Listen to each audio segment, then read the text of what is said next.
Buongiorno, benvenuti a un altro video del corso di ceramica online. La scorsa volta abbiamo iniziato a vedere le tecniche concentrandoci su quella a colombino, ma oggi vorrei fare un episodio che non si focalizza molto su una tecnica, ma si focalizza su un momento della lavorazione della ceramica spesso sottovalutato ma molto importante, ovvero l'asciugatura. Durante l'asciugatura il nostro manufatto perde acqua e quindi perde anche volume. All'incirca, però per ogni argilla è diverso, si perde il 10% del volume. Alla fine del video vedremo anche un piccolo trucchetto per calcolare il ritiro, quindi la perdita di volume della nostra argilla. L'asciugatura del nostro manufatto non deve essere in alcun modo forzata, quindi è vietato mettere l'oggetto al sole o vicino a una fonte di calore. Questo perché si asciugherebbe prima esternamente, impedendo all'acqua interna di evaporare. Ciò potrebbe causare un problema durante la cottura. Infatti, durante la cottura l'oggetto raggiunge i 1000 gradi all'incirca e quindi l'acqua all'interno, provando ad uscire, a fuoriuscire, provocherebbe crepe o la rottura del manufatto. E noi non vogliamo. Quindi l'asciugatura deve essere lenta e graduale. Ad esempio in estate o se l'ambiente è molto caldo è utile rallentarla, quindi coprire l'oggetto con della plastica. Un capitolo a parte, e se ne potrebbe parlare per ore, è l'asciugatura delle lastre, in quanto le lastre tendono a deformarsi durante l'asciugatura. Io sento molti ceramisti che consigliano l'utilizzo di pesi sopra la lastra.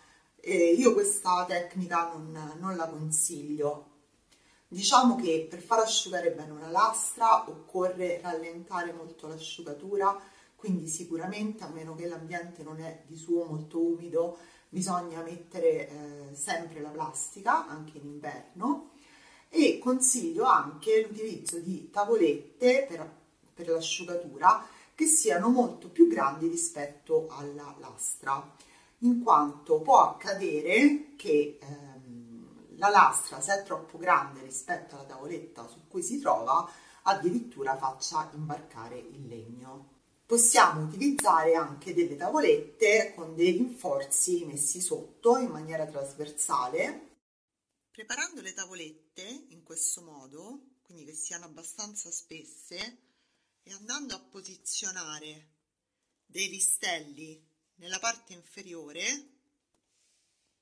in maniera trasversale rispetto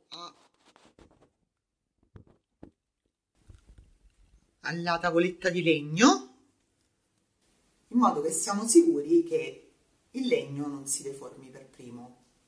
Chiaramente maggiore è lo spessore, maggiore sarà il tempo necessario per assicurarci che l'oggetto si sia asciugato bene.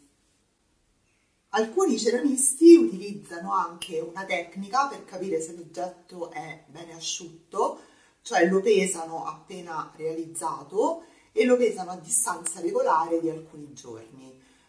Quando l'oggetto comincia a rimanere con un peso invariato nel tempo, vuol dire che è quasi asciutto.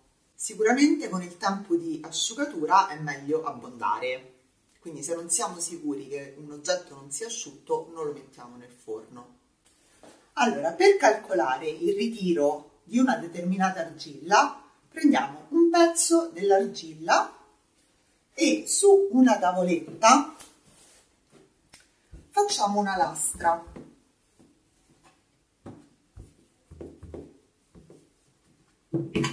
Ecco. A questo punto ci serve una squadra, un righello e una miretta, e su questa lastra pratichiamo un'incisione di 10 cm. A questo punto dobbiamo attendiamo che l'argilla si sia del tutto ritirata, asciugata, e andiamo a misurare il solco che abbiamo realizzato. Poi con equazione matematica alquanto semplice, andiamo a calcolare la percentuale di ritiro. Immaginiamo ora che una volta asciutto il solco sulla lastra da 10 sia passato a 8 cm, quindi abbia perso 2 cm. Basterà moltiplicare 2 per 10 e otteniamo la percentuale di ritiro, in questo caso del 20%.